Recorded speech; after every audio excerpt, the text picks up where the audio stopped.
Welcome into episode 227. Hope you guys are having a great week. We have a very busy week around here. Hopefully everybody's having a great day, and that snow is melting wherever you're at. I know Is ours it though?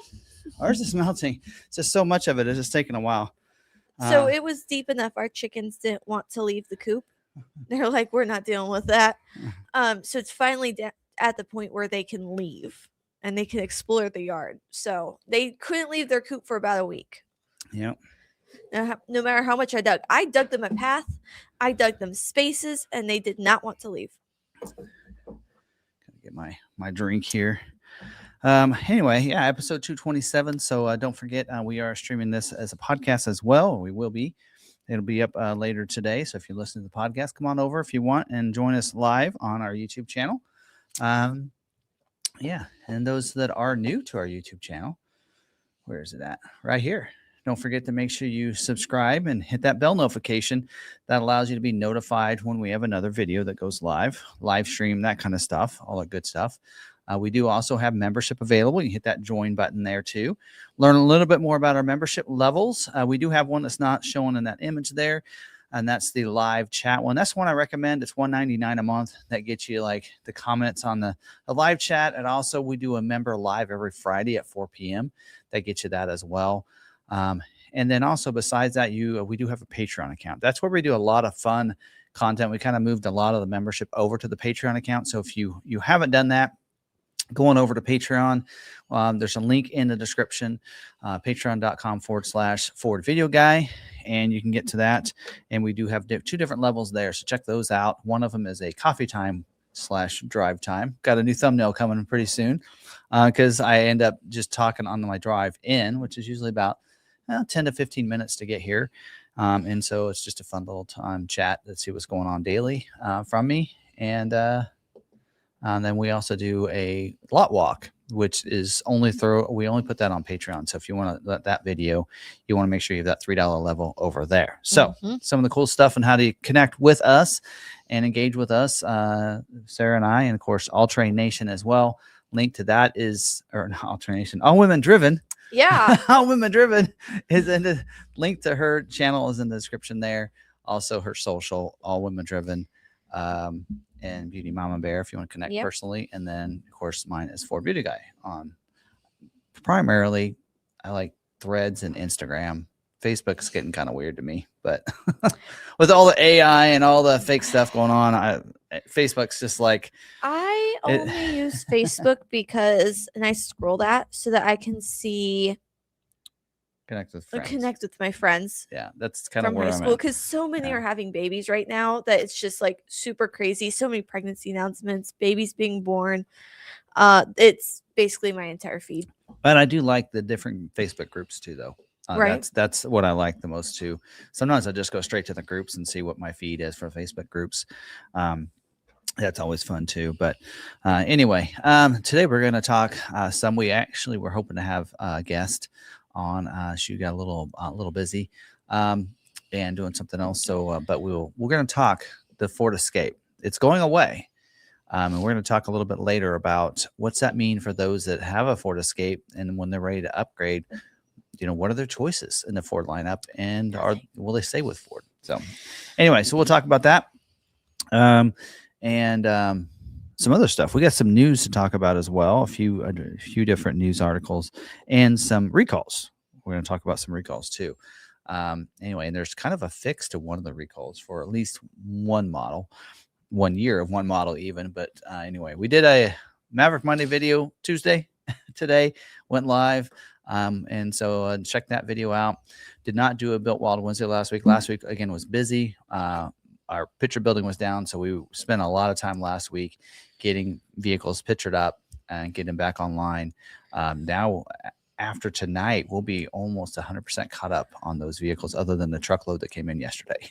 So anyway, so that's good. So everybody's working hard for that and getting that all done and up and running. So that's why we didn't have some videos go live last week. So, that's the reason why I didn't do some shorts either. So anyway, so if you're kind of wondering on that, that's kind of what happened there. Anyway, but yeah. So what else is going on? member shout outs. You ready for that? You clicking on some names there? I Working am. on that. Again, one of the perks you get with the membership is a shout out in our live stream. And of course, connecting with us on our live stream on Fridays, which I'm not Yes. sure yet if I'm taking Friday off. So, because your mom and I were going to go That's right. on a trip this weekend, and we haven't decided yet. We want to, but I have a place that I think would be really fun to go see and hang out and go to. But yeah, we're not sure, whether or not they're going to have snow still and that kind of stuff. Looks like the weather's going to be similar to ours at the end at this weekend, which is like 50s, almost 60 degrees this weekend. I think 40 in Arkansas. Oh, okay. Don't have people crashing my party or anything. Anyway, so because it's more of a personal trip if we do that, and it's probably not going to be off-roading, but we'll see. I guess we could even take the expedition with the camper if we're not going to off-road, but we might off-road, so we better take it. Anyway, but yeah, so we'll see. So I'm not sure whether or not we're going to have a Friday member live or not. Well, I'll throw that into Patreon if I don't. So you guys keep you updated there. So again, Patreon's where you want to stay updated with us, whether it be content, whether it be news updates, whatever. Patreon is where you're going to see that information. So, all right, you ready for some member shout outs? Yeah. All right.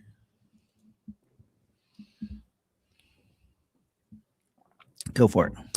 All righty, we have just came from a local Ford dealership. We just picked up a 24 Robin's Egg Blue Bronco Sport Heritage for the wife. She loves it. We are now an all Ford family. Okay, there you go. So 24, huh? I wonder, was it a leftover that they still had? I think it was used. We have Grace's that's going to be available. Robin's Egg Blue. That's right. She switched. I don't know what year it is, but it's not ready. It still needs to get through the system. Back there. Oh, she's traded in 2 of those. Yeah.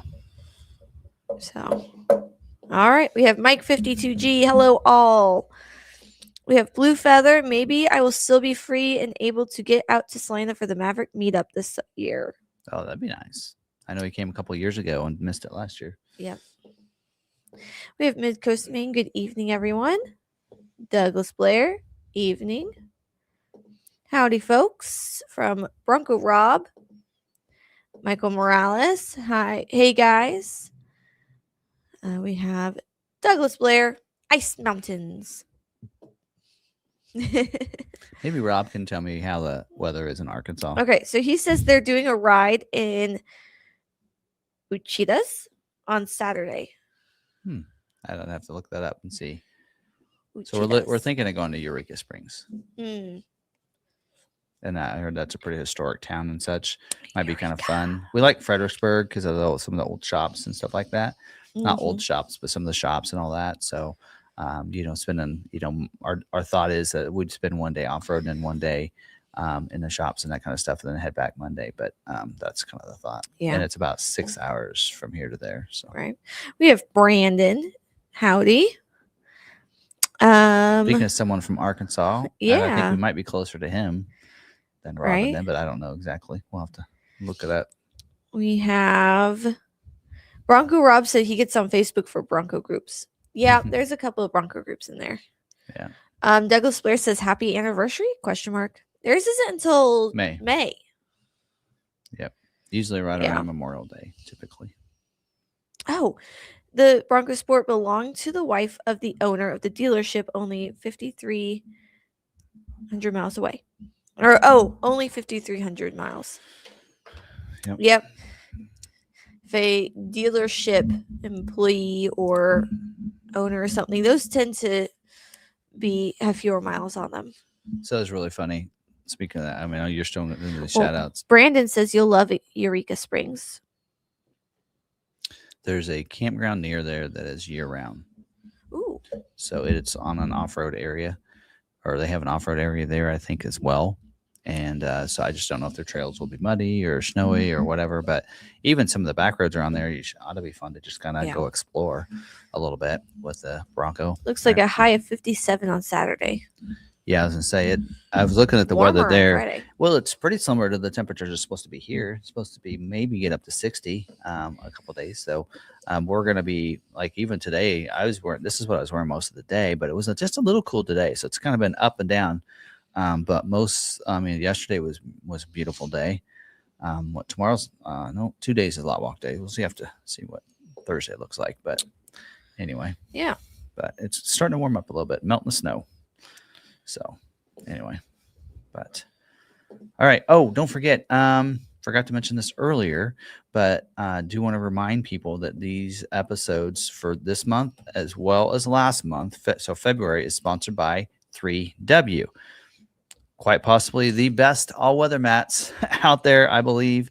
I like mine. I got into Jeff's car last night because we switched vehicles, and he's got these in his Mach-E, and I'm like, those are nice looking floor mats.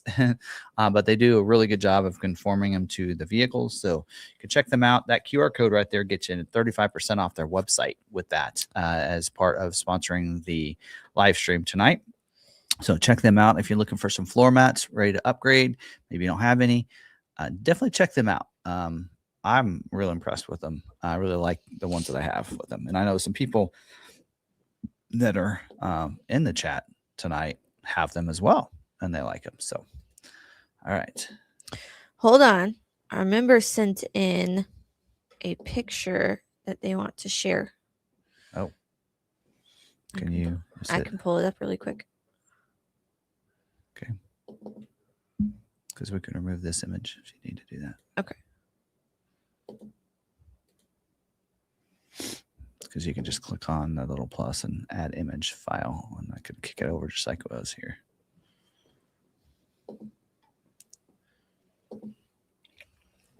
While you're doing that.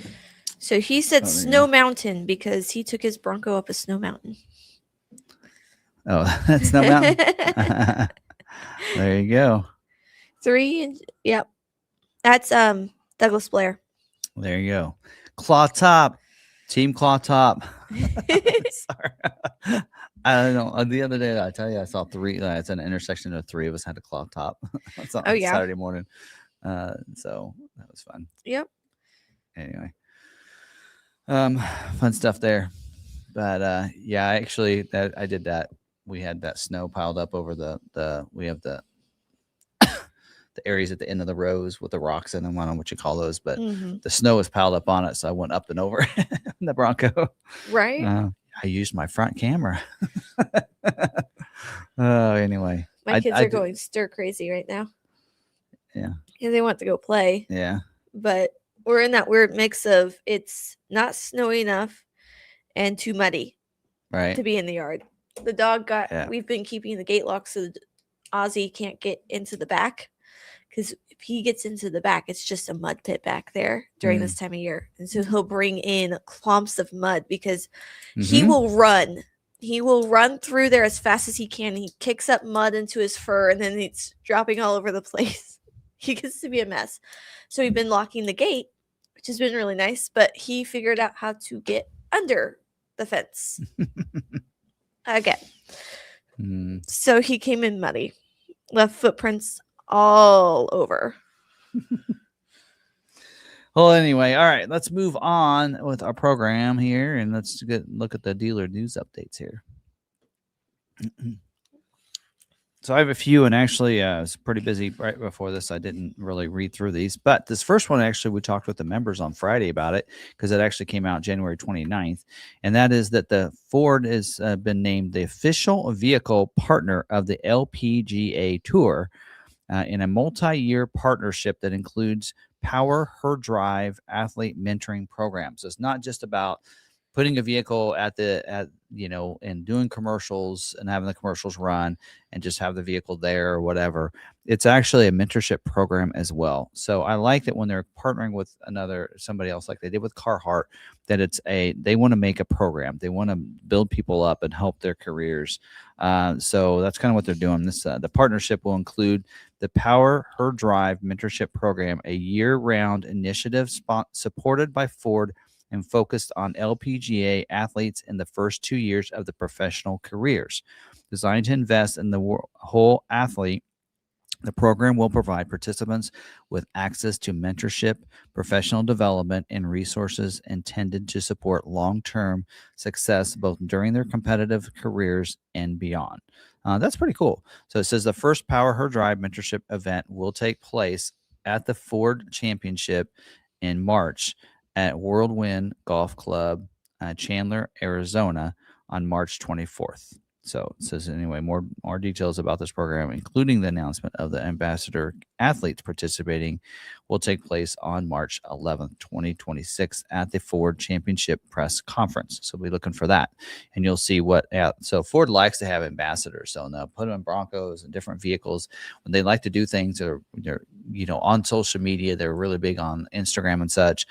They like to put these ambassadors in their vehicles and be ambassadors for them and go out and do outdoor stuff and do stuff in those vehicles. Like Chase is. We met Chase, who is, who does a lot of off-roading and stuff like that. So anyway, that's pretty cool. So yeah, we'll see how that comes up. March, it's coming up. Golf season's coming up. All right, this next one is an update. It looks like enhancements to the Ford security package. It says in here, announcing updates and enhancements to the Ford security package, including optional truck bed camera, one-time purchase option. So we actually talked about this a while back, about this camera that you can add to your vehicle. Updated activation requirements and the ability to redeem Ford rewards points towards purchase. So it says the new Ford truck bed camera, $499 MSRP, launches February 9th, 2026. Actually already launched. It was actually on Ford Accessories website. We pulled it up.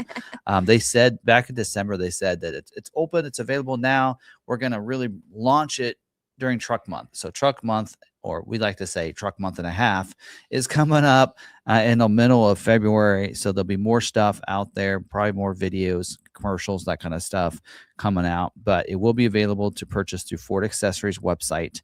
It does say eligible vehicles are 2024 and newer F-Series trucks, excluding the F-150 Lightning and the F-650s and 750s. And then equipped with an active Ford security package. You have to have that package ordered on your, or have it purchased, I should say, the program. It does say a dealer installed option is available as well. So they're going to make it a DIO available for these vehicles. If you want to, when you order your truck, you can order the DIO and they'll give you that, but and they'll evidently install the camera, so which is nice.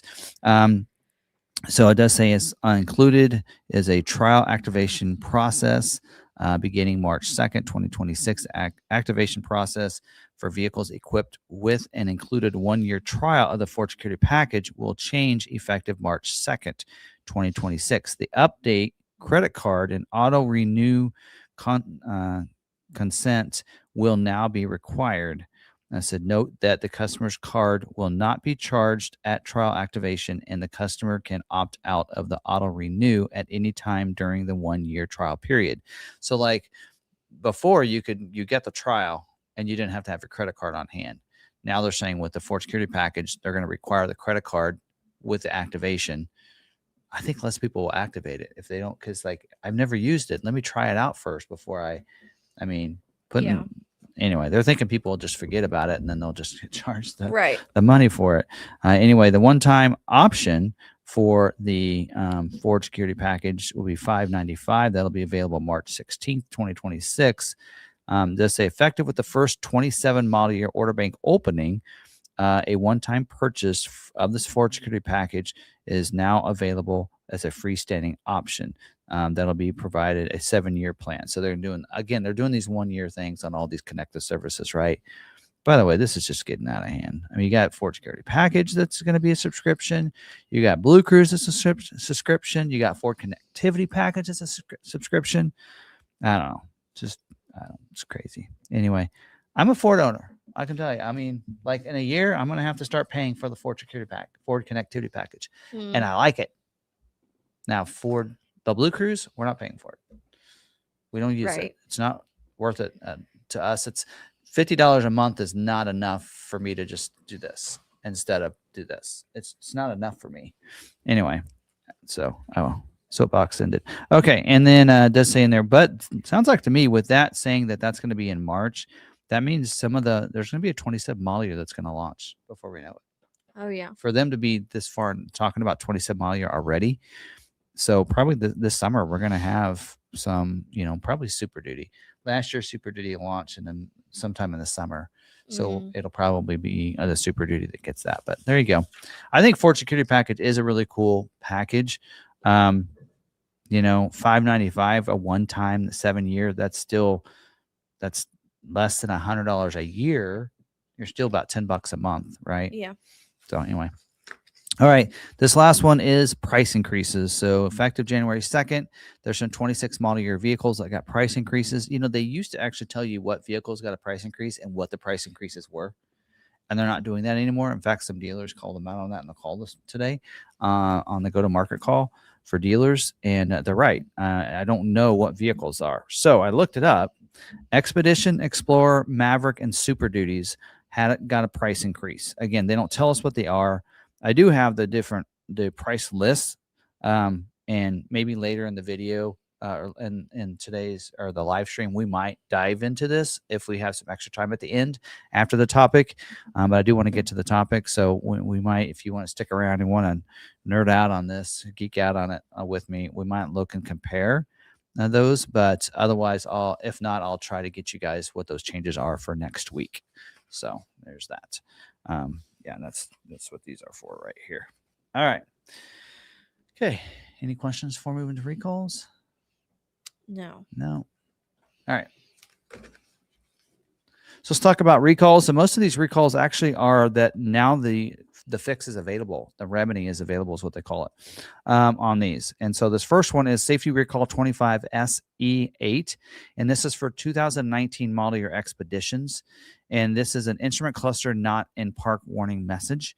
890 vehicles are affected by this one. And this recall came out, I'm not sure actually when it came out. It used to give me dates. But we do have the fix now. According to Ford's records, certain 2019 model year Expedition vehicles may not have the remedy for 20S21 installed correctly, but the records are showing that they did it. So this is basically getting them to do it again.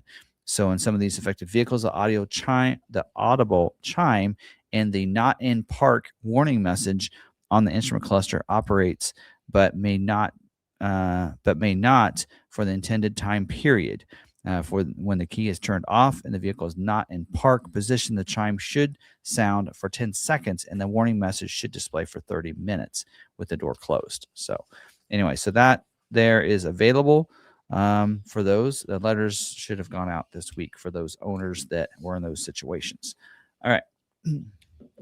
This next one is Safety Recall 23S64. This is supplement number 3. And so this one originally came out, recall came out August 1st, 2025, or supplement number 2 did. The original one would have been back in 2023 sometime. Says this is for 2018 to 2022 model year EcoSport, 2016 to 2018 Focus, and 2017 to 2021 Fiesta vehicles equipped with the 1.0 liter EcoBoost engine with the automatic transmission. And this in here had to do with the engine oil pump, belt, and tensioner replacement. And this in here, the reason for this update of this recall is that they updated the service action. It says that the oil pump, drive belt, tensioner, and engine timing belt no longer need to be replaced in the long block assembly before it is installed.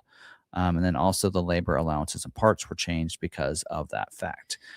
So there you go. So that's just kind of an update to that recall for those that have that. This in here is on the one that I did a video on earlier today on the Maverick, and that's Compliance Recall 25C69. And we talked about this just last week because this recall came out for 22 to 25 model year Lightnings, F-150 Lightning, 24 to 26 Mustang Mach-E, and 25 to 26 model year Maverick hybrids. This is the integrated park modular software update. And so the reason this came out is the advance notice came out last week on the 26th, but now there is a remedy for certain vehicles. So for the 26 model year Maverick hybrids have the remedy. but all the others do not yet. I know it's really weird that the 26 does, but the 25 doesn't. But this is the one that we talked about last week, where the integrated park modular. So if it may roll on you, roll in park. So you might have it in park and it might roll. All right. Which is why you need to make sure you put the electronic parking brake. So if you are one of those vehicles, F-150 Lightnings between 22 and 25, make sure you put that electronic parking brake on. Also, you Mustang Mach-E's 24 to 26 model year, which would be Jeff's and mine. Right. And the Maverick Hybrid 25 to 26. So you can do that. Now, any 26 Mavericks, the fix is available. So you can go into your dealers and get that fix. Letters are going to go out to those owners of those 26 Mavericks next week. So I know that we were actually completed a few of those recalls on our 26 already, because it is just a software update. So no parts needed for that. So anyway, so there's that. And yeah, I kind of talked about that. And today I did a video on the Maverick and talking about this, because there's some people that are like, they're very concerned.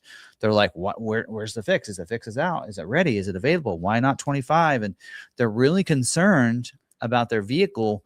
For one, your vehicle may not even be involved. Just because you have a 25 or 26 does not mean you're actually in it. So you can look it up and find out if your vehicle has a recall. But also, just when you park the vehicle, put the emergency parking brake on. You don't have any concern then. Which, to be honest, we should be doing that as drivers anyway.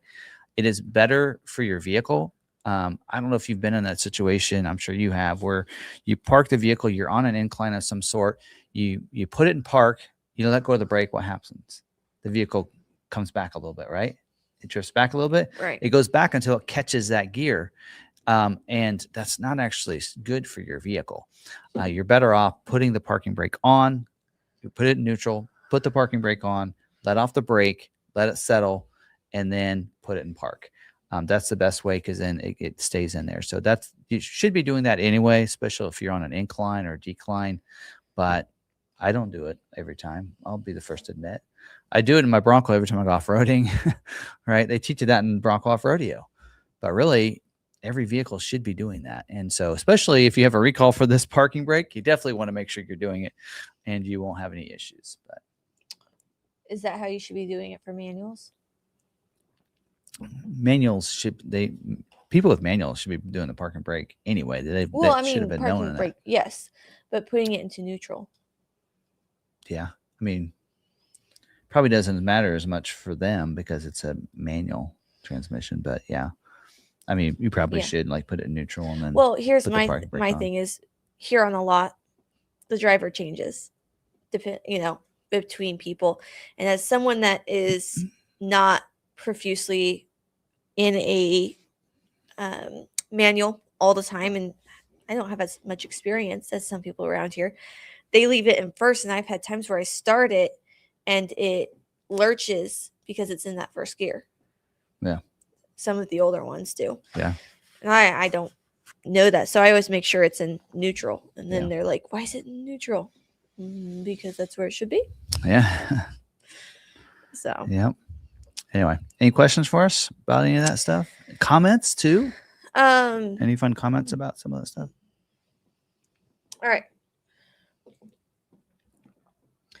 So Mahathi popped in. He was able to make it. 50 months. So Douglas says there's news out there. Ford is exploring a potential EV manufacturing joint ventures with Xiaomi in the U.S. But then Mahathi came in and said that is false information. That's the thing. That's where I've gotten several false information posts that I found on Facebook. Yeah. And so, I mean, now I'm to where, and even AI. So, okay. So here's talk about that. Go ahead.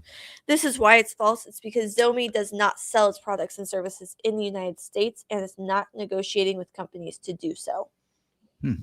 So they would not be venturing with Ford because they would not be selling their products in the U.S. Yeah. So, and people have done this to me. I posted some stuff about, some news on different forums, and they said, so what's your source?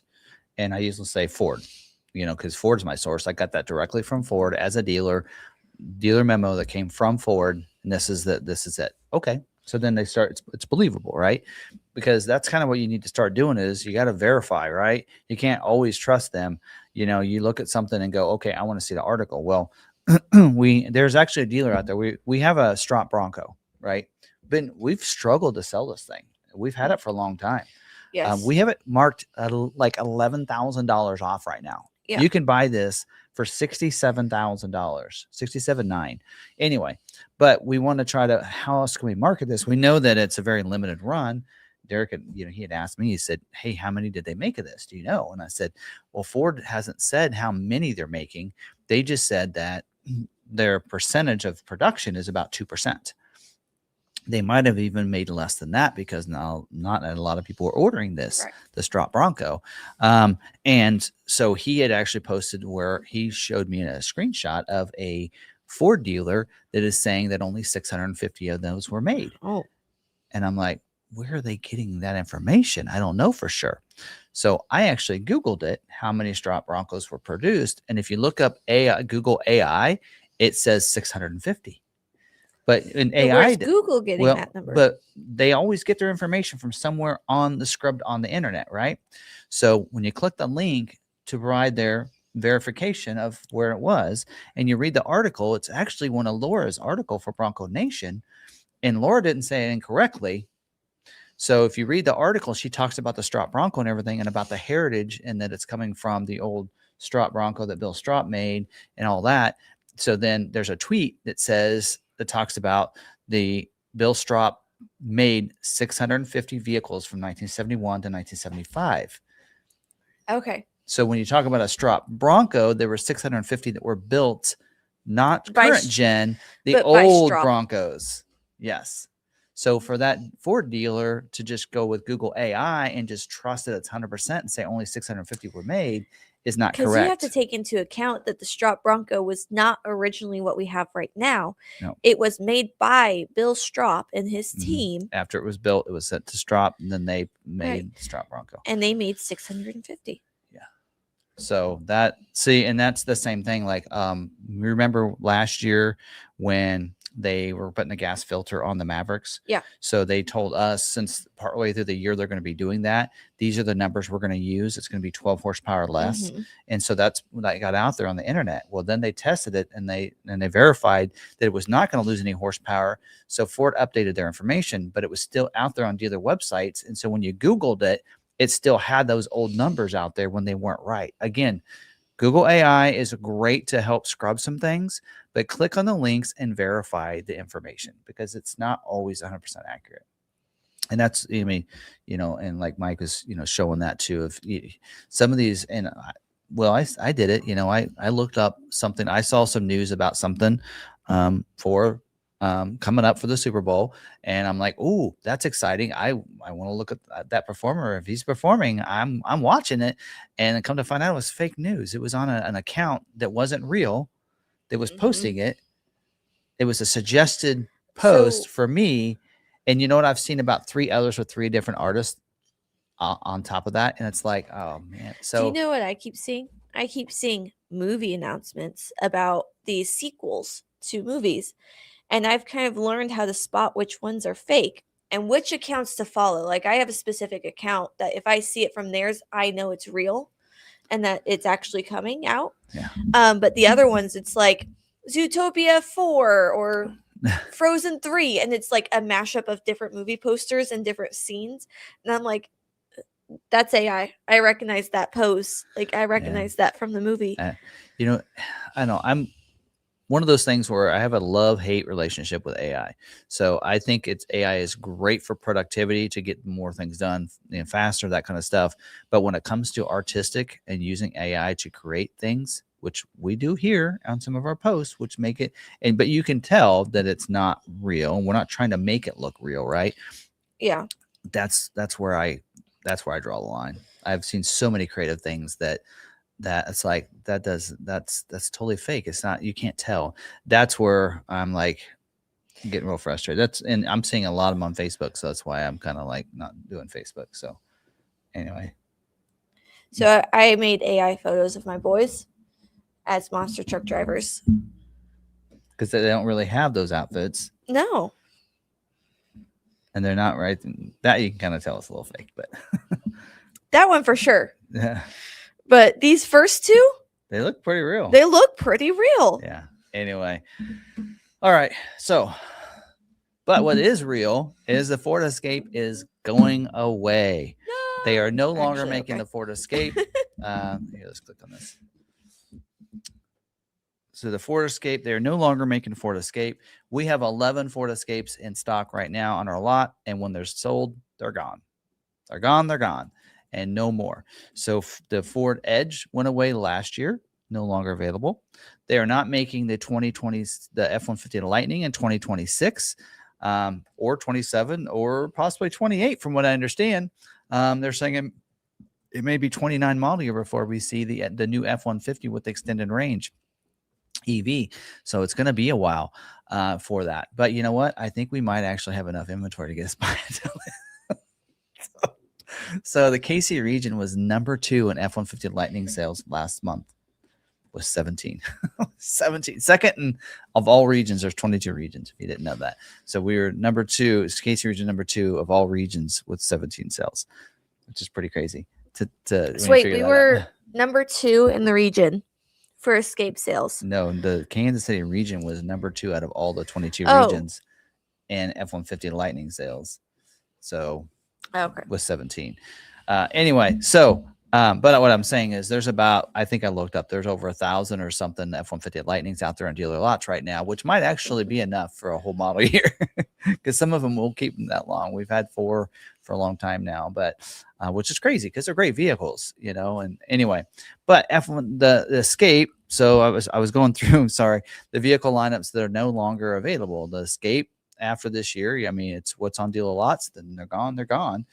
Ford Edges, which no dealer should have a Ford Edge anymore. I think they did away with that in 24 model year, maybe 25. And then F-150 Lightning. Also, they're not making those anymore. So production on those. So the models, you know, it's going down. Now you have 3 S. I guess if you consider, I guess the Bronco and Bronco Sport, I feel like is a, it's enthusiast, just like it's just enthusiast, right? But technically there are 4 SUVs, and maybe they're looking at it before the Bronco came out in Bronco Sport, that they had an Escape, an Edge, an Explorer, and an Expedition. They had 4 SUVs, and they still have 4 SUVs, but they added Bronco Sport to their lineup, and they had 6 SUVs. And now they're back down to 4 again with Bronco Sport, Explorer, and Expedition. But there's nothing in that in between Explorer and the Bronco Sport. The Escape really is about size-wise in a way of capacity with the Bronco Sport. But what we're losing here out of the Escape is it is our last SUV that was hybrid and our only vehicle that was plug-in hybrid. Yep. So now if you have someone out there that doesn't want a truck, they want an SUV and they want a hybrid, there are no choices. They're going to have to look at other manufacturers. It's EV. It's not hybrid. True. Right? If you don't want a full EV, you want a hybrid, or you want to plug in a plug-in hybrid is a great choice and great option.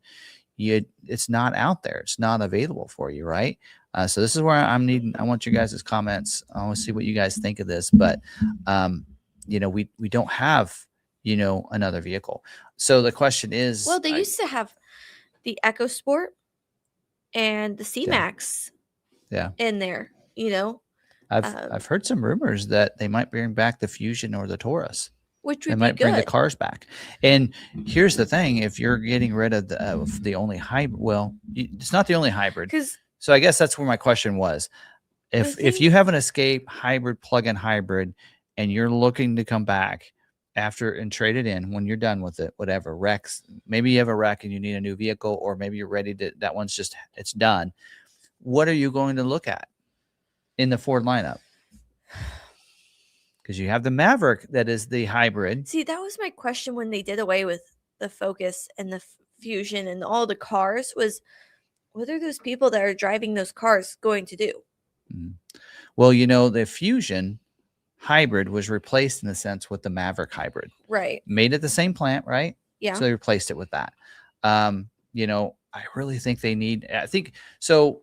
The question that I have is, which I think that if they made a hybrid version of the Bronco Sport, I think some of them would look at that as an option. Definitely. I mean, here, we'll save that. I don't think we turned our light on. Especially if they have, or if they have an Escape and they're moving over,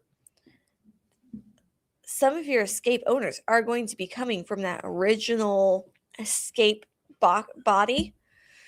And so they're going to probably appreciate the Bronco Sport. Yep. They just wanted to have that good fuel efficiency that the Escape was offering. Yep.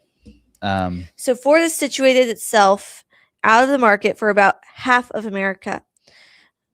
No vehicle under 30,000, no medium-sized SUV. See, they claim they actually have two options under 30. So they say that the Maverick and the Bronco Sport are under 30,000. I beg to differ. MSRP is $29,900 plus your destination. So $29,900 is, I still say, is 30,000. They don't consider the destination charge. They just feel like that's just a fee in their mind. So which I hate when they do that. I'm like, just give your real price, because it's the same destination fee for every vehicle. It doesn't matter where you're located. That's a factory required. Like that's an MSRP. That's a factory fee. Yeah. Well, and I think they're thinking there is that they will always have rebates to bring it under 30. If you don't have, like, if you look at a Big Ben, don't add anything to it, you're maybe 31. But like right now, there's $4,000 in rebates on them. There's usually always $2,000 in rebates. So at that point, you got a $29,900 vehicle. Well, then why don't they just keep it at that price? Right? Exactly. But like for us, we have Bronco Sports on our lot that are under $27,000. I think we have some 26.9 ones out there. We have Mavericks that are 25 right now. With the Escape so leaving, do you see that used Escapes are going to go up in value? Could be, especially late model ones, right? You get some low mileage, 24, 25 model years, maybe even 26 once they start hitting some of those lots. Yeah, I think that is something. And people have asked us, why do we have so many used Edges on our lot? And we have so many used Edges because the Edge buyer they're willing to go with a low mileage late model Edge if they have an older Edge. So if they had that 21 model year 22 and they're ready to, it's got 100,000 miles, they're going to look for a 24 model year Edge that's under 20,000 miles. We have those. So I think that will happen. Well, I think we'll see the used Escape happen. We'll see that market out there, but I hope we don't load up on Escapes that were our gas, because really hybrid is where. Yes. Because I think people are on a gas Maverick or a gas Escape will possibly look for like a Bronco Sport and probably maybe purchase that. Yeah. But yeah, we do need more $30,000 vehicles, under 30,000, right? Yeah. I mean, the Maverick was it, and then the price just crept up there, and now it's over $30,000. He's saying some manufacturers still have vehicles under 20,000, and Ford has that union contract that knocked them out of that more affordable price range. Yeah. In some instances, why are they still making? Okay, with the tariffs and everything, it's still cheaper for them to make it in Mexico. Yeah. So if you look at a lot of your manufacturers out there, their under $30,000 vehicles are not made in the USA. Not many of them, and I don't really pay attention to a lot of the brands outside of Ford in general. But I do know that the cheap Chevy SUV is not made in the United States. It's made in Mexico. Right. So there's still, that they got and they've said, and Farley's even said that for us to have the cheaper vehicles, we've got to make them in other countries. Right. And then their hope is that the tariffs don't price it out, and the tariffs actually price that up a little bit. So 4 High 4 Low says, I've owned 3 Ford Escapes and enjoyed every one of them. Bad move on Ford for not making the Escape anymore. And so then, you have Midcoast Maine. After we're finished with the Maverick, I would have considered an Escape. And then, Blue Feather's saying we were looking at options to replace their Escape, their 22 plug-in hybrid, and decided to keep it since there's nothing in the Ford line that's suitable to replace that plug-in hybrid. Your sister, what did she have before her Maverick? Jolie? Yeah. Escape. But it wasn't a hybrid Escape. No, she went to the Maverick from the Escape and it's hybrid. went from Escape to Maverick. Yes, she went from Escape to Maverick. Yes. And so other buyers might do that. And I think what Ford's thinking is that on that a lot of people come into that entry level vehicle and then they work their way up through the Ford family. And that's what they think. As they start having kids, they want to go to the Explorer. And so they'll work their way up through the family. Yeah. And that's, I think they're thinking there. But so Blue Feather's saying, no offense to the Bronco Sport owners, but we don't like it. Not enough space, no hybrid, don't like the engine choices. There are a lot of people who do not like that 1.5 liter because it is a 3-cylinder. And I saw Bronco Sport does not have as much interior space as the Escape. Now, I can attest to that. I've been in an Escape. I haven't put car seats in the back seat, but the back seat of an Escape does have slightly more leg room than the Bronco Sport. Because when they went to that slide seat. So I don't know if you remember, but at one point they didn't have the seat where it could slide forward and back. Now that seat can slide forward and back. So you can slide it forward, give you more cargo room. And then your leg room is about what is a Bronco Sport. But that they have that flexibility of sliding it all the way back, giving you lots of leg room back there. For me, with kids, I don't need, like on a regular basis, I don't need as much cargo room. So if I had the ability to slide the Bronco Sport seats back a bit, then I could give my kids the leg room that they need. If you look in the back of the Bronco Sport, it actually it's not as much room as the Escape has. It seems like, I don't know, and it actually might be similar, but I would love to see them go to the 2.0 liter engine as an optional engine, at least on the Bronco Sport or the Outer Banks trim. So on the Big Bend, because even on the Escape, so look at the Escape now. I think it's like the active trim level and even the ST line, you have options of either hybrid or the 1.5 liter. So 2.0 isn't usually available until you go to platinum trim level. But I think the Outer Banks trim level should be a trim level on the Bronco Sport that should be available in the 2.0 liter engine. I'd love to see it as an option in the Big Bend as well, because a lot of people would choose that engine. And that's all you get in the Maverick. You get 2.0 or you get hybrid. I don't understand why they can't do that Bronco Sport. Made in the same plant. I think they have a great engine in the 1.5 liter. And if people that have driven it, it's really a pretty good engine, but 2.0 is a lot better.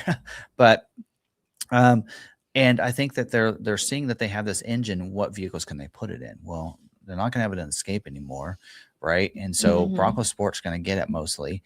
They don't really have an engine anywhere else. So we'll have to see. I don't know, but yeah, I do think that I still think, why not, like on the Big Bend trim, have the flexibility of either the hybrid engine or the 1.5 liter engine, right? Make that an option either way. Outer Banks, make that option of the hybrid or the 2.0 liter engine, in my opinion, one of those two. And then, but you can't get the Sasquatch with the hybrid. Like, make it to where, okay, let's be honest, if somebody wants the most capable Bronco Sport, what they're going to do with the Big Bend out there because if you don't have the Sasquatch package, yes, you can do off-road things, but so can you with a hybrid. Right.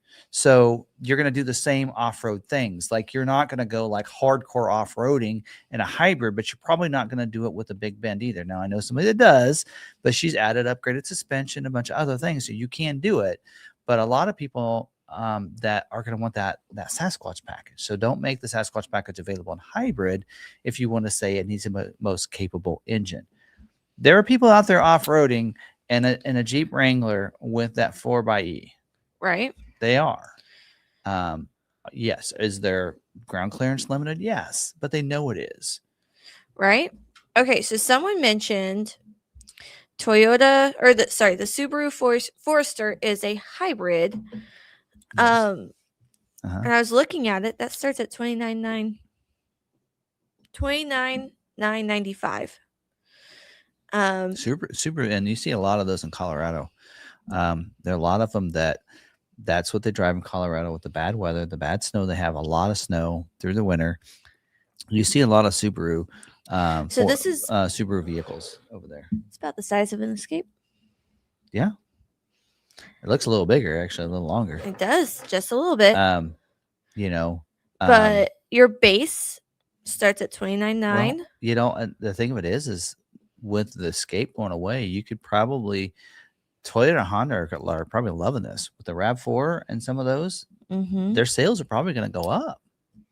Let's see. Now Ford's really losing out. In my someone opinion, said that on that's this, a hybrid, but I'm only seeing gas. I'm not seeing hybrid here.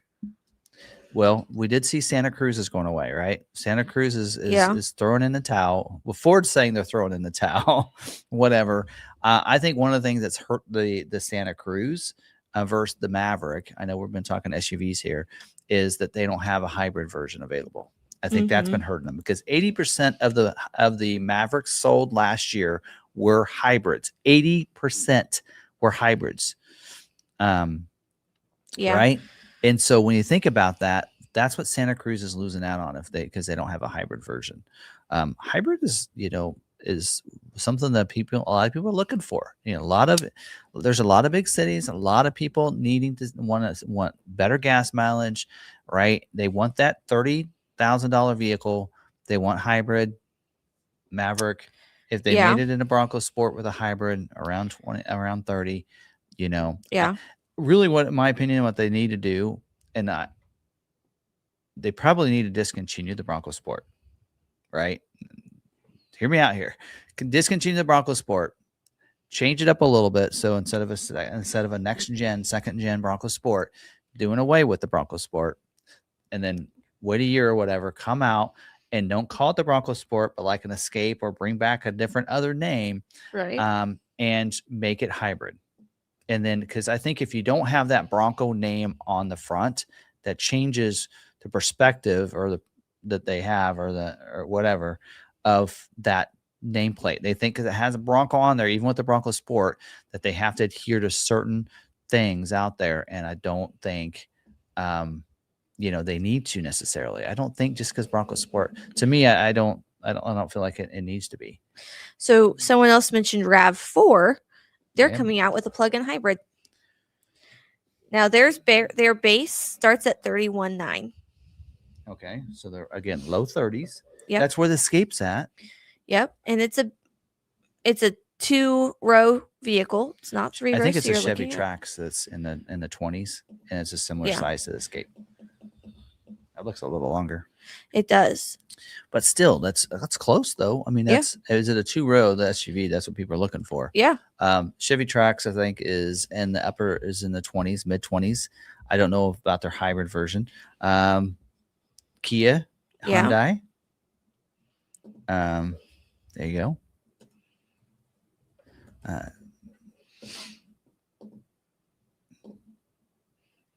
There you go. Ragnar threw something out. Said Telluride's a 3rd-row SUV though. Would you as a dealer rather have a Ford bring back an Escape and hybrid only from form, or something like a Fusion? I don't know. I think we're missing out on a SUV, but for us, particular, I don't know as if we are going to lose a lot. So for us, we don't sell a lot of Escapes, right? We might sell 2 or 3 Escapes a month. So we're probably, I know some dealers. I think this is actually going to help us in our sales in the state of Kansas once Escapes are gone, because the dealers like in Kansas City and Wichita, they sell a lot of Escapes. Yeah. But we don't as many. And so they're going to see the effects of that more than we will. We sell a lot more Mavericks, and a lot of the Mavericks we're selling aren't nationwide anymore. We're selling a lot of Mavericks. We're still selling 15 to 17 Mavericks a month, and not really very many Escapes. Right. Bronco Sport, usually we're selling about 8. So again, both of those are outselling the Escape. So I don't feel like we're affecting it as much as some dealers are. Yeah. There's some Metro dealers that it's going to really hurt them. Yeah. And what they're looking at. So you have the Kia Niro starting at $27,390. Okay. Yeah. The Niro. Yep. And that's your Escape size. right? So there's a lot of options. I guess the point is what we're saying is that Ford could be missing the boat here because there are some people that will go away from Ford if they're not ready to go to a hybrid truck, right? Yeah. Or a non-hybrid Bronco Sport, right? Mm-hmm. Escape is his dealer's number 3. Yeah, number 3, and for them F-150 and Explorer. So for us, number 1 is F-150, number 2 is Super Duty, number 3 is Maverick for us. And if we have Ranger Raptors, the number 4 would be Ranger, but then it's usually Bronco Sport, Bronco, Escape, and Expedition are down there. And actually Explorer is actually probably before. It's probably our number 1 SUV, so it'll probably go after your trucks. Then we're probably Explorer. We sell about 8 to 10 Explorers a month, so we do pretty well with the Explorer. Yeah. And Expedition's usually about a handful, and then Escape is below that. We're usually about 6 to 8 Explorers or Bronco Sports and Broncos each 6 to 8 a month. But we have found for even the Mavericks, we have to, like, XLTs have to be close to that 30. Yeah. When we get them close to 30 or 29.9, that's when we sell those vehicles. Also, the XLs, they got to be in that 25, 26 range. Also on Bronco Sport, for us to sell those, they have to be under 30. That's where we sell a lot more Big Bens. Mm-hmm. But I will say this though, we have had Outer Banks and they sold pretty quickly in their lower 30s. Yeah. But people will price themselves up. So show me an under $30,000 SUV, Bronco Sport. They start looking at it, go, well, what about a little bit of leather? And then they kind of price walk themselves up a couple grand to, maybe an Outer Banks. But at least they get that. They have a $30,000 option that they can look at before they kind of price themselves up a little bit. So I know Ridgeview's, they had was it RAV4 or was it, what did they have? Was it a RAV4? What's that Honda one? CRV. Yeah, Was I it think CRV? so. I don't know. Anyway. Can't remember. Someone mentioned C-Max, bringing that back. McArthur said that they would love to get another C-Max. Same. However, and I can attest to this, it was very hard for Ford to repair things based on placement of components and batteries. I can attest to that. We had my sensor wiring. That was chewed through by a mouse, but we didn't know that at the time. So he had to take the bumper off. It took him 2 hours to get my bumper off.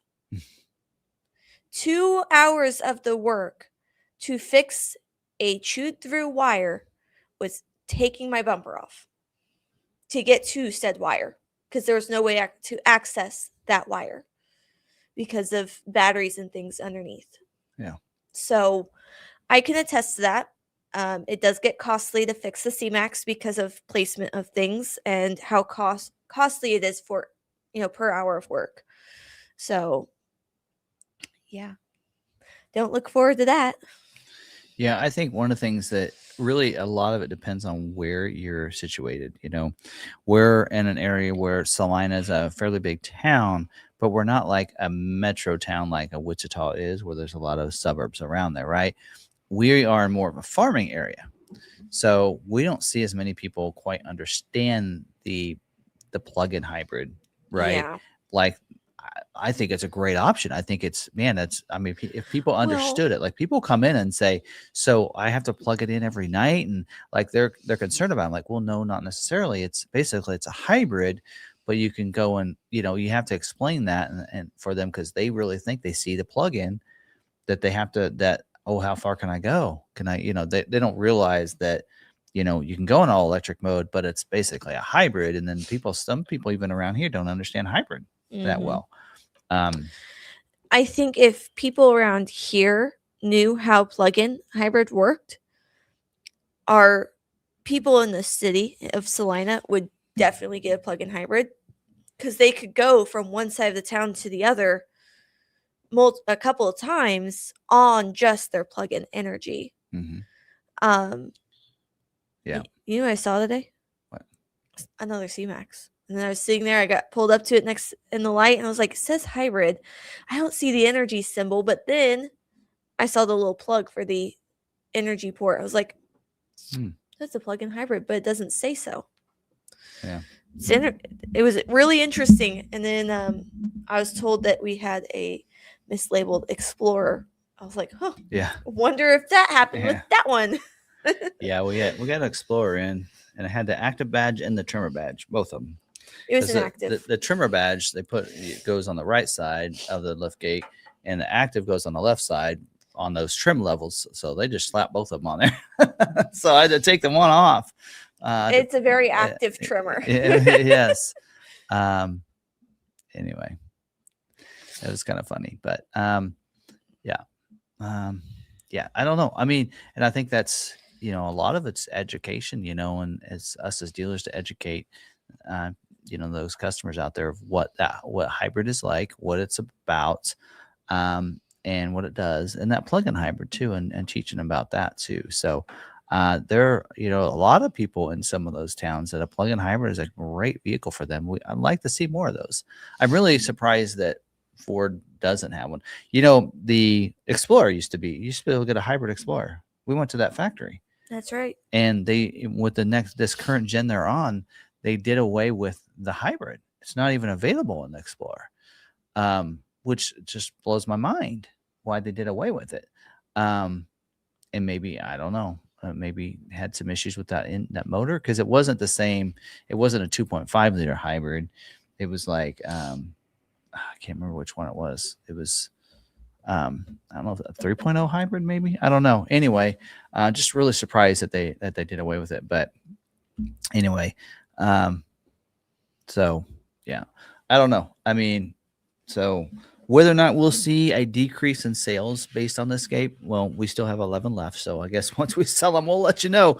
But I think it will be. I think Ford in general, I think will lose some sales from not having it. I think there are people that will, when they come back for an Escape and they're not making them, either they're going to look in the used market if they really like an Escape that much and they don't want to go to another brand, or they are going to look at other manufacturers. And we've pointed out there are several available, right?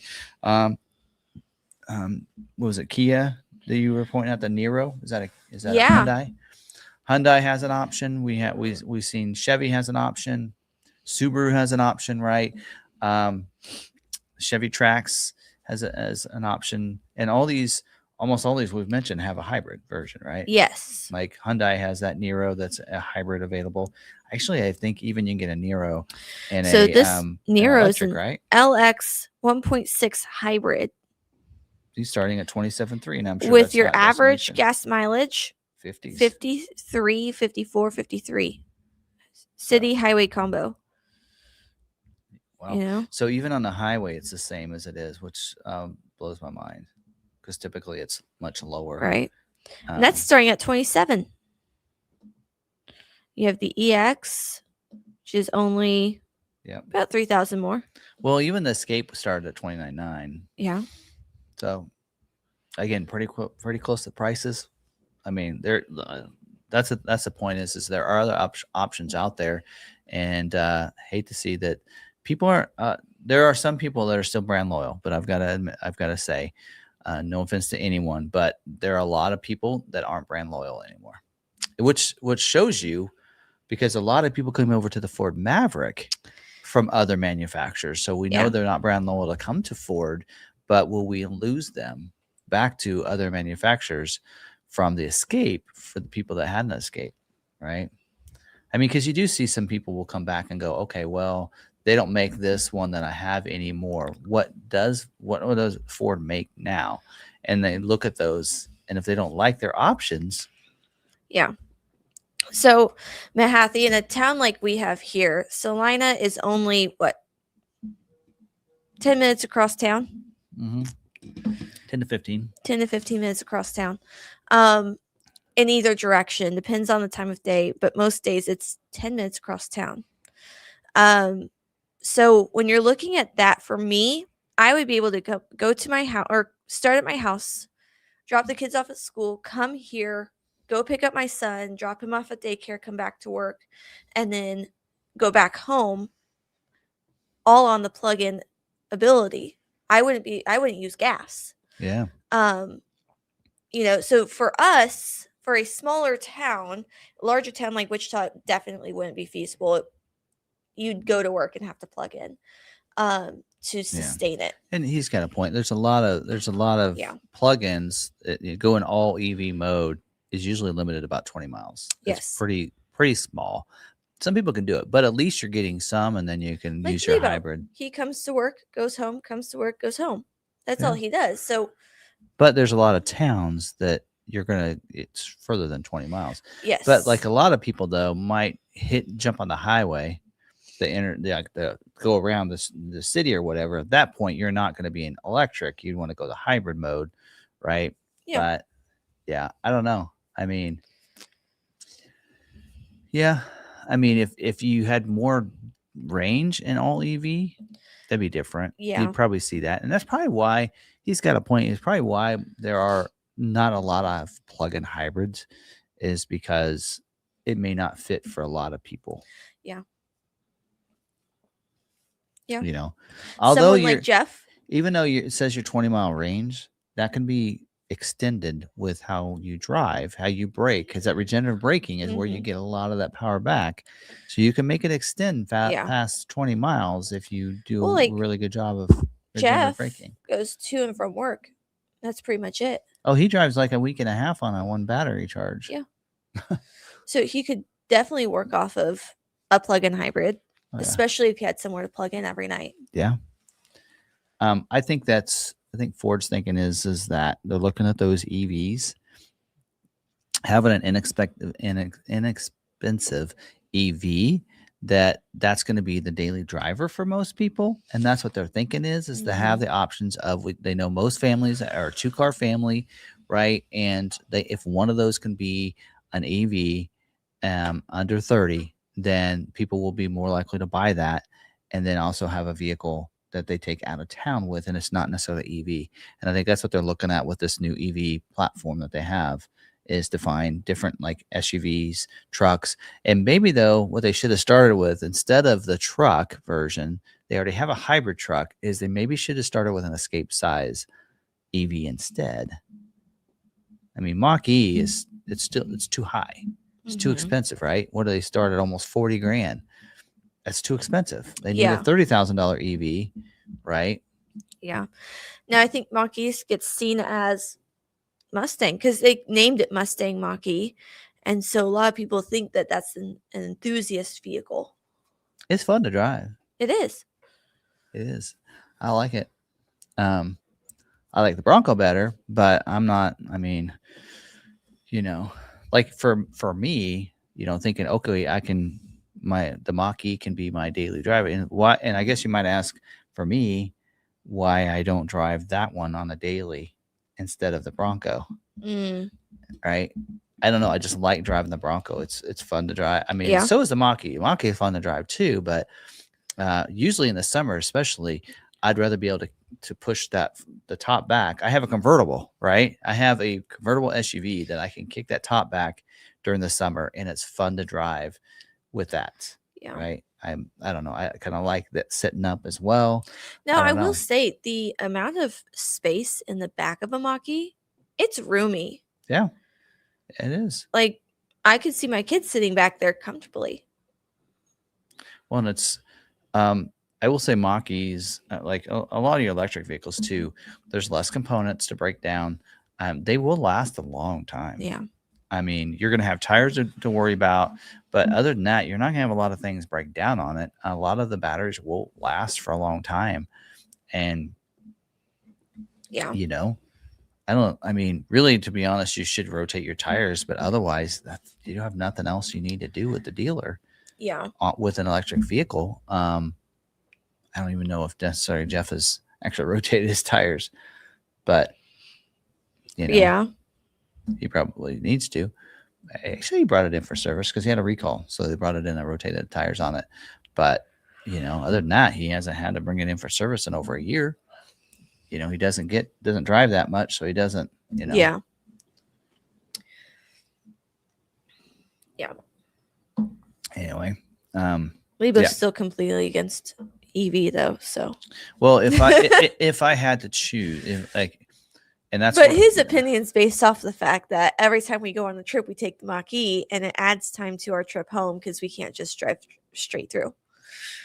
and there are people that when they want to drive 82 miles an hour or 84 in a 75 zone, and they want to get where they're going, and they don't want to stop even to get gas, and they want a big tank. Like, I know some other people that they'll drive 6 hours straight shot if they could, and they're only going to stop to get gas once because they got a range of 400 500 miles in an F-150, with the big tank, and they can go a long ways. And I'm not one of those people, but there are a lot of people like that. So Lebo, our car has about 300 miles empty, the Fusion.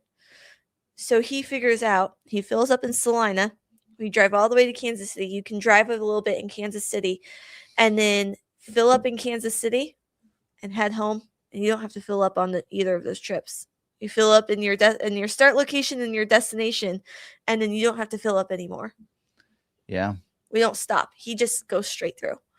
So when you go from that to having to stop to charge. Mm-hmm. Yeah. And there are a lot of people like that could drive long periods of time, and I'm not one of them. And we always joke, which is gonna be first, filling up or our bladder, right? Which we're gonna have to go to the bathroom first, or we're gonna need to get gas. And we try to, and the goal is that they happen at the same time. Meanwhile, Lebo drove an 18-hour trip straight through, no problem. 22 hours, actually. So there's two kinds of people out there. And there is, and like I said, that's why. And like when Jeff and I went on that trip with the EV, it wasn't a big deal to either one of us because that's how we both drive. And when we were charging, like the one, we charged at a place that had this convenience store, and I'm like, and it was a really cool, unique convenience store. I'm like, I'm gonna go in there and check and walk around, and I did. I walked around and enjoyed it, and right. Anyway, I don't know. For me, I mean, so the Bronco, when we go on a road trip with a camper, the camper actually affects our I call it range, our gas mileage. Okay, you can call it what you want. An EV has range, and your gas vehicles have a range as well. And I will say with the Bronco, with my lift and where I leave my tire pressure, which I like it lower because I like the ride with it there, and with the camper, it's usually 250 miles, 250 miles, which is usually about 3 hours of driving. So we usually we'll go like when we go to Colorado. Now we have that trip in Colorado down. So we drive, we get to Colby, right? That's our stop. It's about 2.5 hours. That's usually where we get gas, get food, usually if we're going that out. And then I can get from there typically to Lyman, Colorado, which is about 3 hours. Yeah. 2.5 to 3 hours. Get gas there, and then I don't have to get gas. Then the rest of the trip, because it's lower speed, going through Colorado Springs and over, it's actually 4 hours from there. But it's slower speed, and so it's a little different at city driving and everything. Then I can get from there to Buena Vista. And that's our trip to Buena Vista. Is we stop twice, go to the bathroom, get something to eat at one of the places, and then back on the road. And then we don't have to stop in Colorado Springs. And there you go. That's how we get to Buena Vista. Is Colby the one with the Oasis? Yeah. Okay. So you have to stop at the Oasis. Now, depending on when, or in Hayes. Depending on when, there's times where I can't get all the way to Colby. So if I leave here, I full tank, we're on the right side of town. Sometimes I can't get all the way to Colby, and I have to stop and get a little bit of gas to get to Colby, which is usually where we stop to get food because it has more food options. Yeah. And then I can get from there to Lyman without any problems. Yeah. And then from Lyman to Buena Vista. I know. Coming back though, I was able to get all the way. Yeah. I was able to go a lot further. Like I got to Colby and go, I'm only half tank. Like I was like, this isn't right because I should have to fill up by now. And I didn't like that. I think we came back from Colorado Springs because you're coming down the mountain. Oh, yeah. Right. So we came back from Colorado Springs and got to Lyman, and usually was where I get gas. And I'm like, I don't need gas. I only have like a half a tank. And I wasn't used to that. And so I got it there. And then when I got to Colby, we're still kind of coming downhill. Plus we had the wind behind us. So I got to Colby and I'm like, I still got like a quarter tank. This is really weird. So it was really weird because I could have gotten all the way back on just stopping once. I could have made it all the way because I looked. I'm like, I can make it to Colby and not stop in Lyman. So it's really crazy. Just again, wind has a lot to do with it. You're coming downhill out of the mountains, so you're coming down in elevation, makes a difference too. But anyway, yeah, I don't know. Yeah. Anyway, when you're traveling through that area of Kansas, you have to stop at the Oasis, especially if you have pets. They have a wonderful pet area. They have a wonderful playground for kids. But then, or you need to stop in Hayes, because Hayes has that gas station that has all the slushy flavors. So we used to go out and see my great grandma on the farm in western Kansas, and we would stop in Hayes every single time so that we could get slushies. That was the thing. Says Sarah, what? No Buc-ee's? No Buc-ee's. So we got Oasis and Loves. It does take us a little longer to get to Tennessee because there is a Buc-ee's. So I was like, oh, didn't plan for that hour in Buc-ee's. We always go to Buc-ee's on the way to Tennessee when we go to Supercell. So we got to plan for that. So when I eventually make it to a Buc-ee's, I'm going to have to try and find a deck of playing cards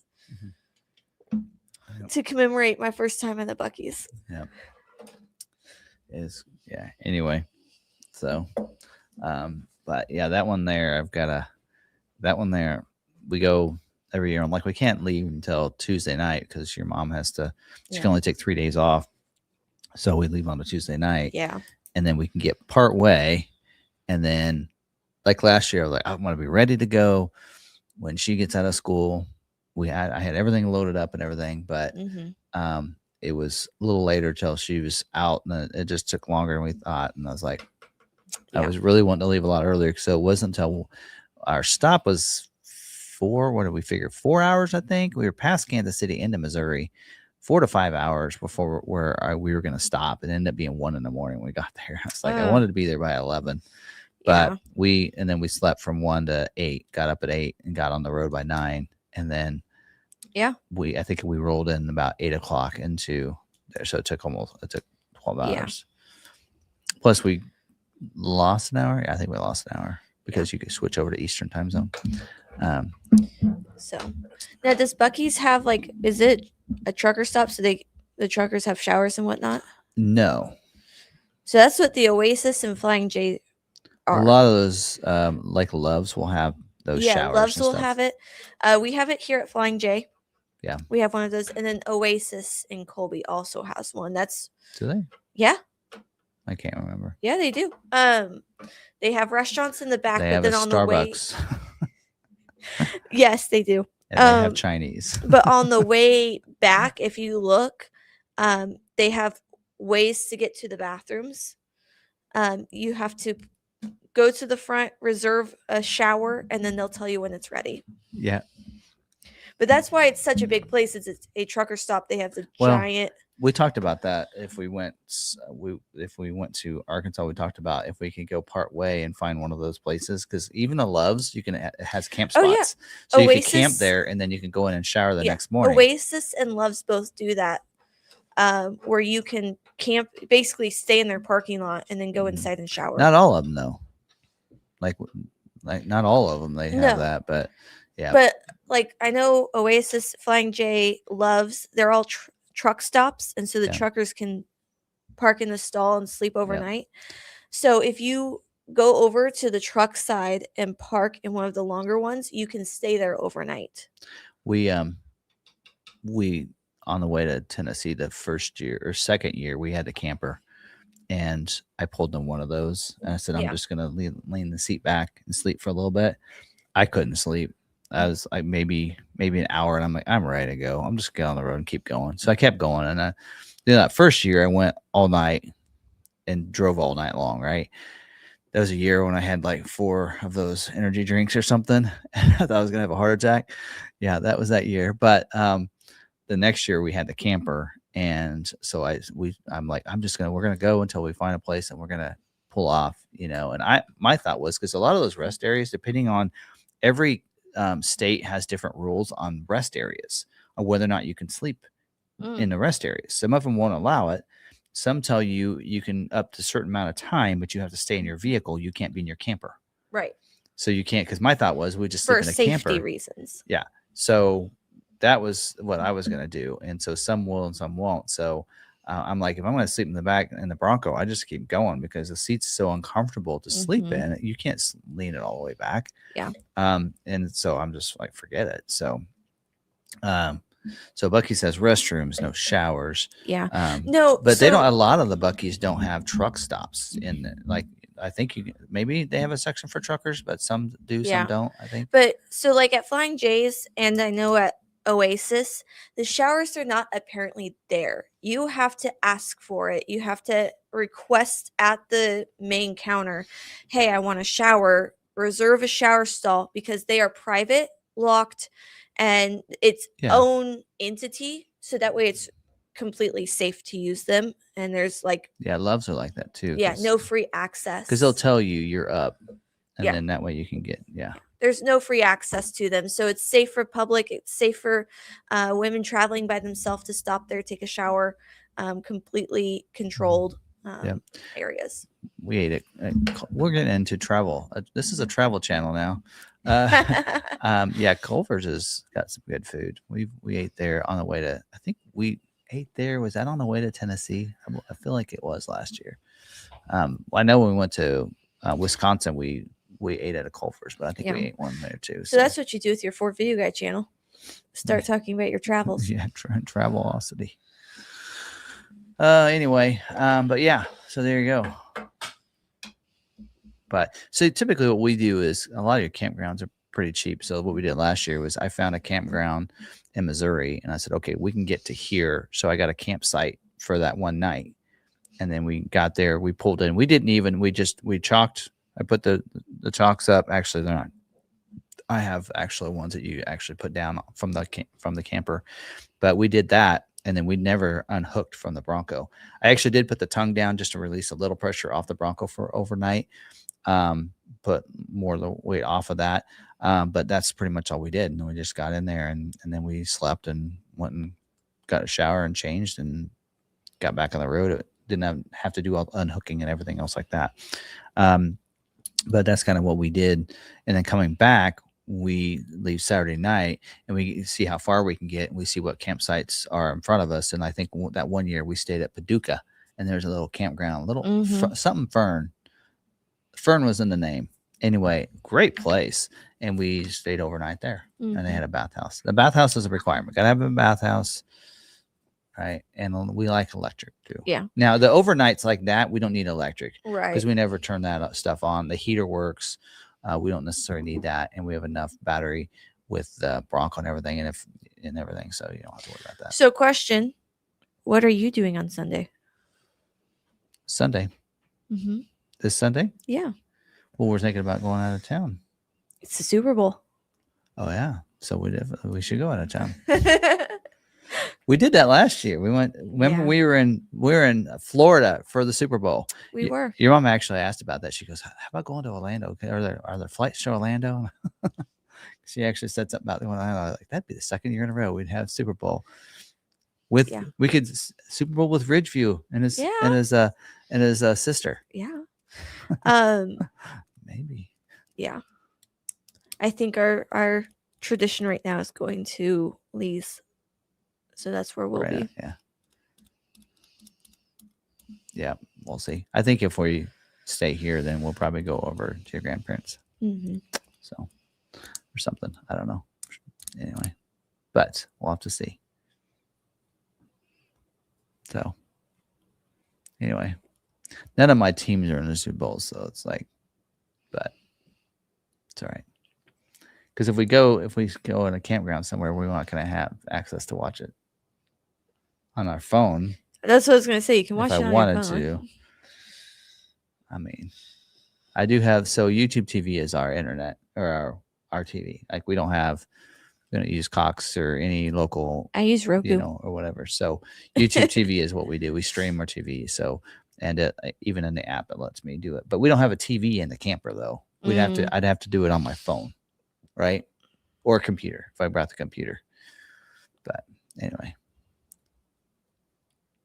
So, yep, I think Ridgeview's in Orlando. Right. So, yeah. Alrighty. Yeah. Anyway, yeah, that's what we did last year. We did the meet up on Saturday and then Super Bowl on Sunday, and then I came back. Yeah. Anyway, it was a fun time. Oh yeah. Your mom was jealous. So was Leba. Anyway, we'll have to see. All right. Anyway, other than that, Oh, he's in Maine right now. he's in Maine. I thought they were down in Orlando. They were, but he helped his son get the Mach-E back home. Oh. Okay. I bet it's cold, Maine. Yeah. So, anyway, I think what he's saying is that we are probably welcome to go down there. Yeah. If we wanted to. Anyway. Yep. Go hang out in his house. Going to DC for 4th of July, 250th birthday. Wow. Oh yeah, that's going to be huge this year. That would be huge. You know, Leba would probably flip for that. Yeah. Anyway. Yeah. All right. Well, anyway. All right. That's all we have for this week. So ReggerCon says, I mean, it's pretty cold in Florida right now. So if it ain't going to be warm, might as well go to the superior state of Maine. I heard iguanas are falling out of trees in Florida. Cold is cold. Did you hear about that? Oh yeah, when it gets really cold. The iguanas that are not indigenous, they're an invasive species, so they fall out of the trees, which is a perfect time for the city to go around and collect them all and euthanize them. Because they can't move. They're not going anywhere. So are they dangerous though? They're invasive. So they go after prey after prey that other animals could use for sustenance, and then it totally throws over the ecosystem. Oh, okay. Anyway, I didn't know they were like it tips the What about the alligators? Let's not do anything about them. No, the alligators are indigenous. I think boa constrictors are also non-indigenous invasive species. Anyway, there's that. All right. Well, anyway. Scaly squirrels. I'll take my fluffy squirrels any day. Thank you. Well, that's what we have tonight. So hope you guys enjoyed it and had some fun talking about that. And we got some start comments. Oh yeah. And we need to bring up. So he says he knows some places to go. In Eureka. He knows of some Eureka places to go that he can recommend. Okay. Brandon has been a member for almost 3 years. Wow. Let's see. The Forster is a hybrid, and then love the C-Max. And then, totally forgot about this. Tim, can you speak on the Ford connectivity? Doesn't your cellular phone service cover that? And what is the difference? So we're talking about, okay, I think what he's thinking is like the modem, the Wi-Fi modem. So Ford used to have the Wi-Fi hotspot, right? And you went through AT&T, and that was and you had to get a service through AT&T. Now, technically, if you have unlimited data on your phone, then yes, you could just use your phone. Some people don't have unlimited data, and so that's why they want to use like the Ford connectivity package, or what the Wi-Fi hotspot was as a Wi-Fi for devices. So your phone might have Wi-Fi or a hotspot, right? Or the modem, right? Unlimited data. But then you have the devices that would have to connect to a phone to get internet, right? To be able to stream different things, right? On your devices. Whereas if you have the Ford connectivity package, which in a sense took over for your Wi-Fi hotspots, you don't have to sign up with AT&T. You just sign up with Ford connectivity package. So they pretty much incorporated for vehicles that have the navigation. It's like navigation, your connectivity, your premium connectivity stuff, and your Wi-Fi hotspots are all into one. And so you pay for one subscription for all of that. And it's done through Ford. So you don't have to have an AT&T subscription like you did with the old Wi-Fi hotspots. where you had to go through AT&T. So now it's just done that way. So in fact, we've questioned that too, and Ford doesn't really have an answer. Who's paying for it? So if it's a Ford connectivity and you have a Wi-Fi hotspot, how do they get the data and everything?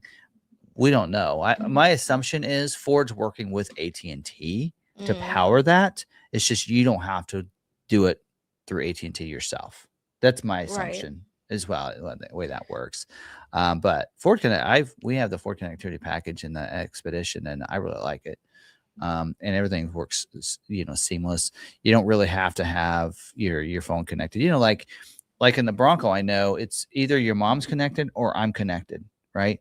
And what's really fun is with ours is with a connectivity package, we're both in a sense kind of connected, but only one phone gets the phone calls in or out. And so that's usually your mom's phone. While I'm driving, I don't want that. So it's usually her phone, but I still can click on my stuff and it's all then with my phone connected. Still, we're both kind of in a sense connected. So she can have her phone connected for calls, but if it sees that I'm the driver, it connects my phone. So the Spotify and everything is under my account.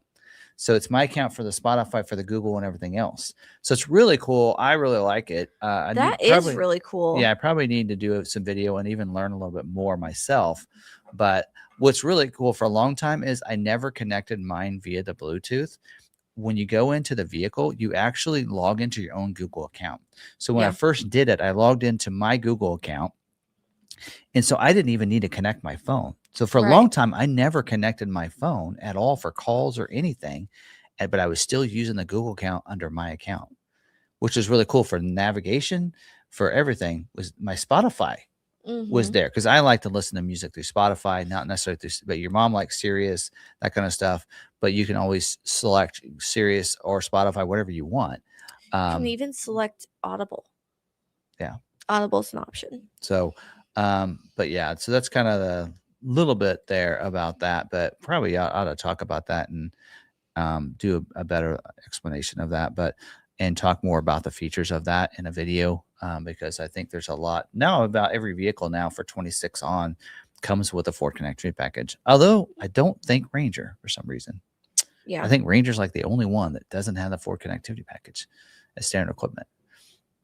Really weird. But again, after a year, got to pay for service. Still bothers me. Right. I mean, I'm not signed up with Blue Cruise. There's that one, and then there's the services. At least we're down to 3. I think there were a bunch more than that. If you wanted navigation, to sign up with navigation, premium connectivity services, right? And then you had to sign up for Wi-Fi hotspots if you wanted it. Now connectivity package, it's just one, which is cheaper.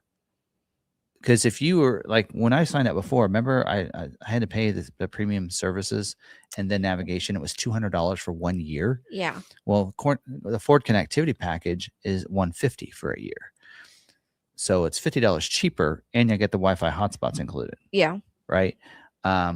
So you figure out if I had added that to it, it would have been $120 on top. It would have been like $320 for the year. So it's a lot cheaper. It's like half as much. So at least they've brought it down, but still $150 for a year. You're just over $10 a month. So yeah. Anyway, and I didn't sign up for the one time because I didn't know if we were going to have it more than 3 years. Because really, if you do the one time, if you're going to have it for less than, I think it was 4 years, then you actually will lose some money. So that's why I didn't. But yeah, now it's probably going to cost me more money if we do keep it for that long. But yeah. So Maverick meetup, end of July, right? Yes, we need to get the dates. We need to get that out. But yes, that's what we're planning. Are we going to still coincide with Let's Sled? Yeah. Okay. That worked out pretty good. Yeah. So yeah, plan to do that. So. Paved drive this year. Pavement drive this year. All right. Unless you bring a Bronco, and then we'll take a different group off on the trails. Get them dirty. Anyway. Yep, we'll try to figure that out. When is that? July? I'm checking. 46th annual Lead Sled 2026, July 23rd, 24th, 25th, 26th. So it'd be that weekend? Yeah. So somewhere late July. Yep. Yeah, because I remember we did it last year is because we went off-roading that weekend before that and then came back and then we had that weekend of that. So So last full weekend, well, I guess that would be the last weekend, because the next weekend, Saturday, is the 1st. Yep. So 24th, 25th, Friday, Saturday. Is that right? Mhm. Friday, Saturday for our events. Yep. Okay. So Friday, our destination drive, and Saturday will be our show and shine. The 25th and 26th.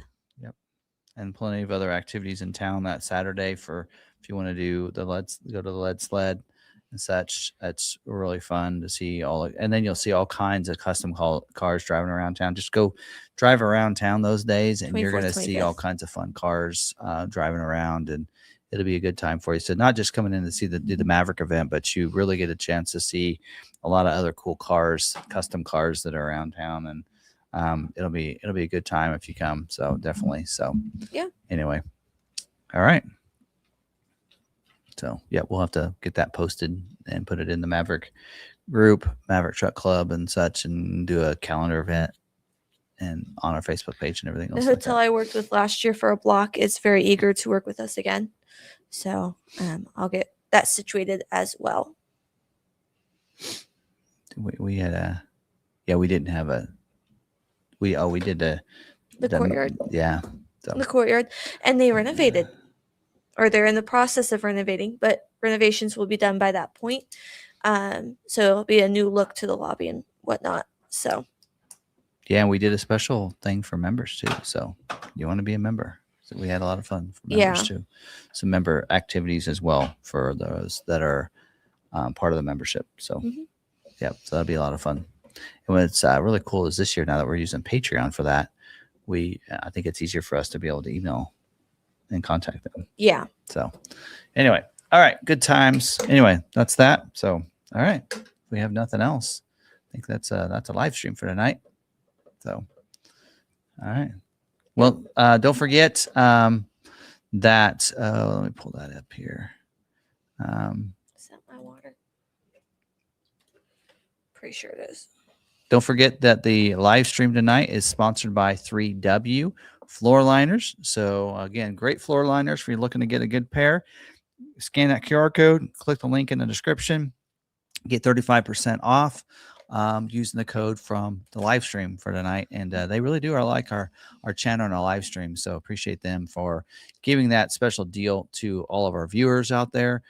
So definitely check them out if you haven't. And great quality. Check out the video that I did on those when I installed them. Like I said, I really like the material that they're out of. They're not a really slick material, very rubberized, great material, and they stay put. They do not move, which is what I really like about them. So check those out. All right. That's all I have. So again, thank you guys very much for joining us. And yeah, that's all I have. All right. Until the next one, stay positive. Be kind to one another. Be kind to yourself. We'll see you later. Bye.